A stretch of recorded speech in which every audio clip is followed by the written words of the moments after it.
Salut, bienvenue pour un nouvel update graphique. Cette fois-ci, je suis habillée comme dans le dernier update lecture parce que je les tourne le même jour. Moi, je viens juste de finir l'update lecture d'ailleurs.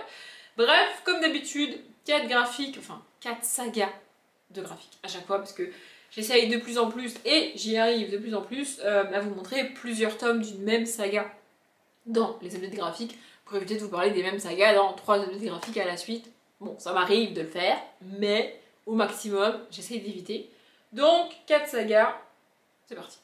Les premiers graphiques pour aujourd'hui, c'est le manoir croquignol de Monsieur Tan et Camille Roy. J'adore cette saga, elle était dans mes sagas à terminer en 2023 et je l'ai terminée. Je suis triste de l'avoir terminée, je ne sais pas, je l'ai dit en vlog, je me sens orpheline de Monsieur Tan maintenant, je ne sais pas quoi lire de lui. J'ai essayé de chercher mais j'ai pas trouvé autre chose qu'il avait écrit. Je sais pas, je verrai bien. J'adore cette saga pour les enfants, c'est juste génialissime. Donc ici j'ai 3 tomes. J'ai le tome 4, Panique à la cantine, le tome 5, L'invité mystère, et le tome 6, le chapardeur de l'année.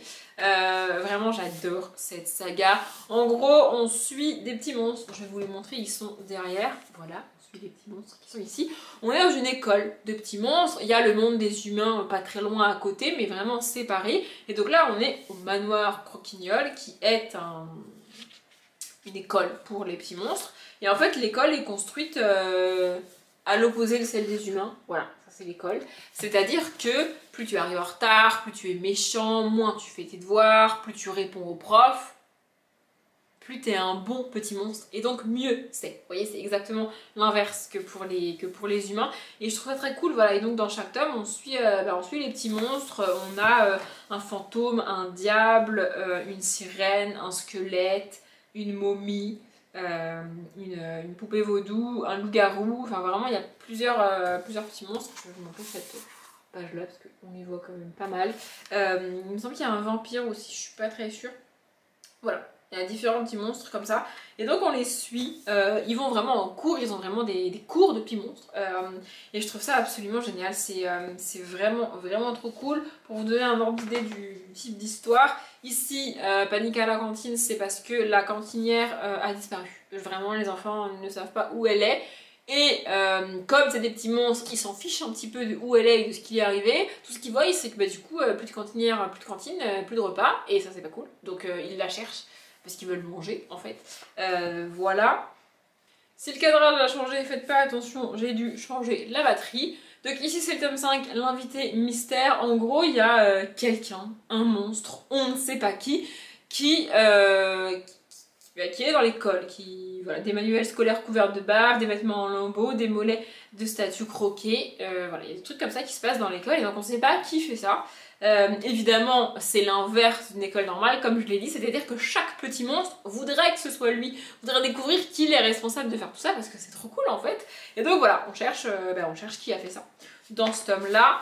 Et ici, donc le tome 6, le chapardeur de l'année. En gros, tous les ans, il y a un concours qui est organisé dans l'école, et le but, c'est que, alors, nous on suit une classe de petits monstres, mais il y a une classe de moyen monstre probablement et une classe de grands monstres.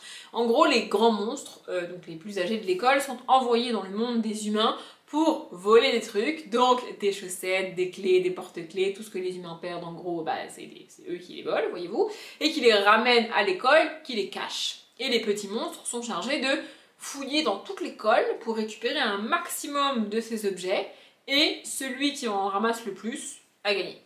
Voilà. C'est ça qu'on suit. Vraiment j'ai trouvé ça, ce tome là est vraiment cool. Ah, je vais vous la montrer là, on la voit bien.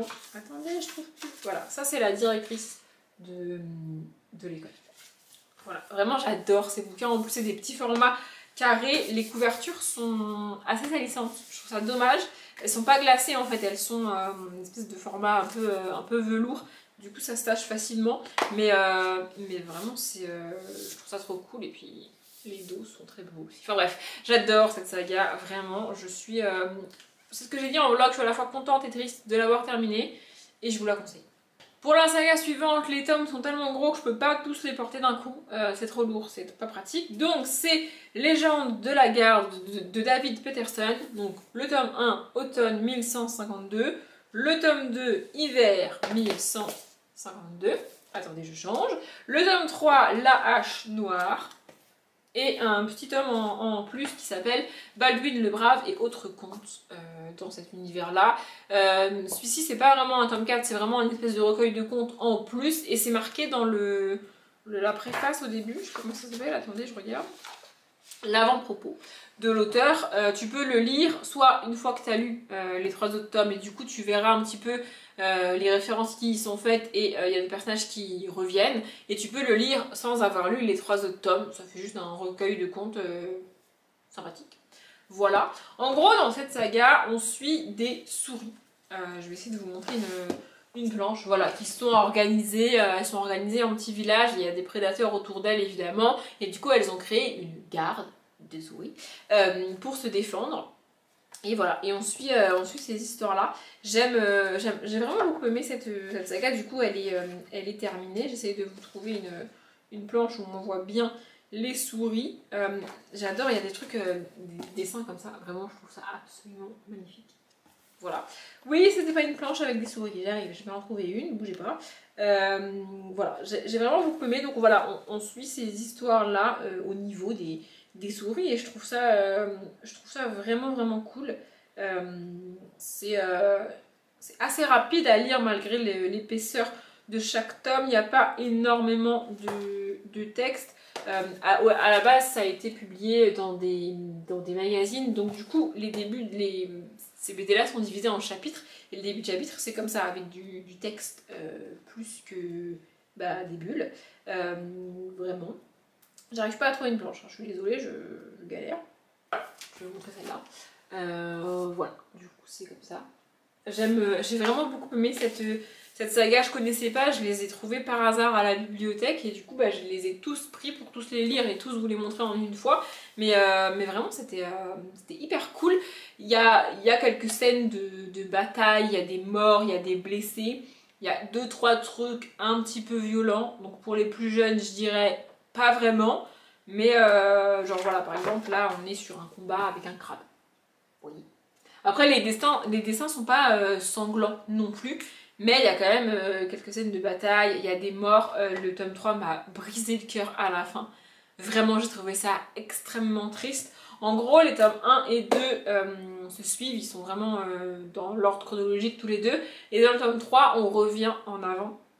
On est bien avant les tomes 1 et 2. Et j'ai pas vu venir la fin, j'ai trouvé ça, c'était trop mignon et en même temps c'était extrêmement triste. J'ai vraiment beaucoup aimé cette saga, je connais pas David Peterson, je sais pas s'il a écrit autre chose, faudrait que je me renseigne, faudrait que je regarde parce que le souci c'est qu'à la bibliothèque du coup ils sont rangés par titre et pas par auteur ou par dessinateur. Donc du coup s'il a écrit autre chose il faut que je connaisse le titre pour aller le chercher. Donc je vais me renseigner là-dessus parce que ouais j'ai trouvé ça vraiment sympa. Une autre saga que j'ai empruntée à la bibliothèque par hasard et qui pour le coup, elle, est pour les plus jeunes, c'est Hôtel étrange. Donc le tome 1, l'hiver au printemps, le tome 2, la mélodie du gros grouille et le tome 3, sa majesté des champignons. Le tome 1, donc c'est de Catherine et Florian Ferrier, pardon.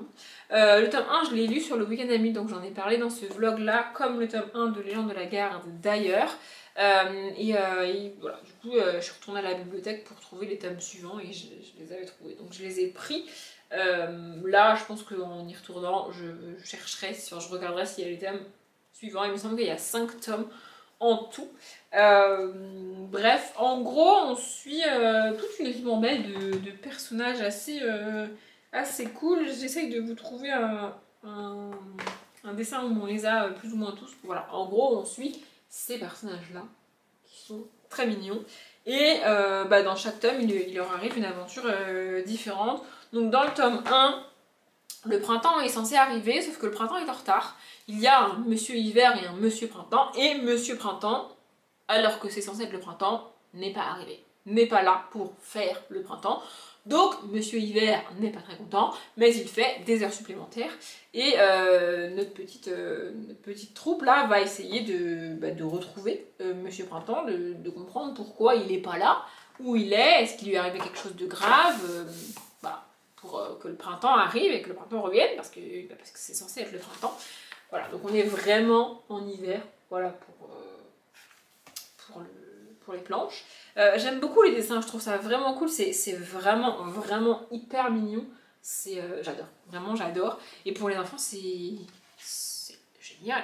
Vraiment, moi, encore une fois, j'aurais adoré lire ça quand j'étais petite. Ici, donc le tome 2, c'est la mélodie du gros grouille. En gros, ils sont en train d'organiser une espèce de fête de la musique. Donc, on s'approche de l'été. Et il y a une créature assez terrifiante qui fait peur à tout le monde, qui voudrait participer à cette fête, sauf que les gens en ont peur et du coup ils savent pas trop, voilà, c'est lui, les gens en ont peur et du coup ils savent pas trop s'ils peuvent l'autoriser à venir, ils ont peur d'être mangés, ils ont peur de, voilà. Donc c'est toute une histoire pour savoir qu'est-ce qu'on fait. Il y a aussi des bandits au milieu de tout ça. Je crois que c'est mon tome préféré, le tome 2, j'ai vraiment bien aimé, j'ai trouvé ça à la fois très mignon, très chou, et en même temps un peu, alors un peu flippant, à hauteur d'enfant, mais un peu flippant quand même. Voilà, et dans le tome 3, donc Sa Majesté des Champignons, en gros on a lui, donc lui c'est l'acolyte du personnage principal qui est elle, voilà, qui, il n'a pas très envie d'aider, au début je sais plus ce qu'ils font, mais ils sont en train de ranger, faire le ménage, un truc comme ça, et en gros il a la flemme de les aider, donc il décide d'aller se balader dans la forêt. Ah ben voilà, c'est l'automne. C'est le début de l'automne, du coup, ils préparent l'hiver. En gros, ils font des confitures, ils rangent, ils font le ménage. Vous voyez, c'est ça qu'ils font pendant l'automne. Et lui, il a pas envie de faire ça. Du coup, il s'en va, il va se balader dans la forêt et il va tomber sur des champignons qui vont lui demander de devenir leur roi. Du coup, lui, il trouve ça hyper cool et il devient le roi des champignons. Sauf qu'évidemment, ensuite, il découvre que être roi, c'est bien mignon, c'est bien gentil, mais t'as aussi des responsabilités. Tu vois, tu dois t'occuper de ton peuple et trouver des solutions, être là pour eux, c'est pas juste pour le fun, quoi. Voilà, du coup, j'ai vraiment bien aimé ce tome-là, j'ai trouvé ça assez sympathique. Et j'adore les personnages, vraiment, les dessins et tout. Genre, ça, c'est une souris, ça, c'est un fantôme, et ça, c'est deux humains. Ça, je sais pas trop ce que c'est. Mais vraiment, j'aime beaucoup cette saga. J'espère vraiment trouver la suite à la bibliothèque. J'ai presque 30 ans et je m'éclate à lire ce genre de truc. Vraiment, c'est génial. Et enfin, j'ai lu Enola et les animaux extraordinaires, le tome 7, La sirène qui avait les yeux de Chimène, de Joris Chamblin et Lucille Thibaudier. J'adore cette saga. Vraiment. Mais j'ai été un peu déçue de ce tome-là. En fait, je trouve que le titre est mal choisi. Voilà, j'adore les titres de cette saga, vraiment, mais ici je trouve qu'il est pas hyper bien choisi. Donc les titres des autres tomes, c'est la gargouille qui partait en vadrouille, la licorne qui dépassait les bornes, le karakan qui avait mauvaise haleine, le yéti qui avait perdu l'appétit, le loup-garou qui faisait une pierre de coups, le griffon qui avait une araignée au plafond, et donc la sirène qui avait les yeux de Chimène. Alors oui, effectivement, on est avec une sirène. Dans ce tome-là, Enola est appelée dans un village qui est situé sur une île, parce que une sirène est malade, une sirène va pas bien et il faut l'aider. Voilà, et puis le souci que j'ai, moi, j'ai bien aimé le tome, vraiment, je trouve les dessins absolument magnifiques, vraiment c'est extrêmement beau, voilà. Mais c'est qu'en fait, l'histoire de la sirène ne dure que quelques planches, que quelques pages, et qu'ensuite Enola découvre autre chose et va aider un autre animal.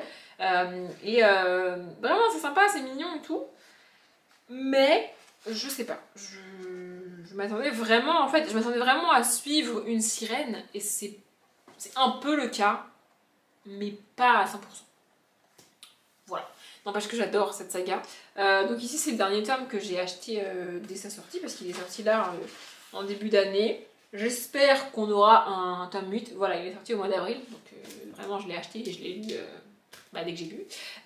Voilà, j'espère qu'on aura un tome 8 et j'espère que Joris Chamblin et Lucille Thibaudier vont continuer à écrire plein de tomes de cette saga, parce que je l'adore. Je peux pas aimer tous les tomes de la même manière, donc celui-là m'a un petit peu déçue, mais c'est pas la fin du monde. Je pense vous avoir dit tout ce que je voulais vous dire sur ces BD. Si je vous ai donné envie de les lire, je suis contente. Sinon, c'est pas très grave. En attendant, je m'arrête là. J'espère que la vidéo vous a plu. Comme d'habitude, je vous souhaite une bonne journée, un bon après-midi, un bon appétit ou une bonne nuit. Et je vous dis à bientôt.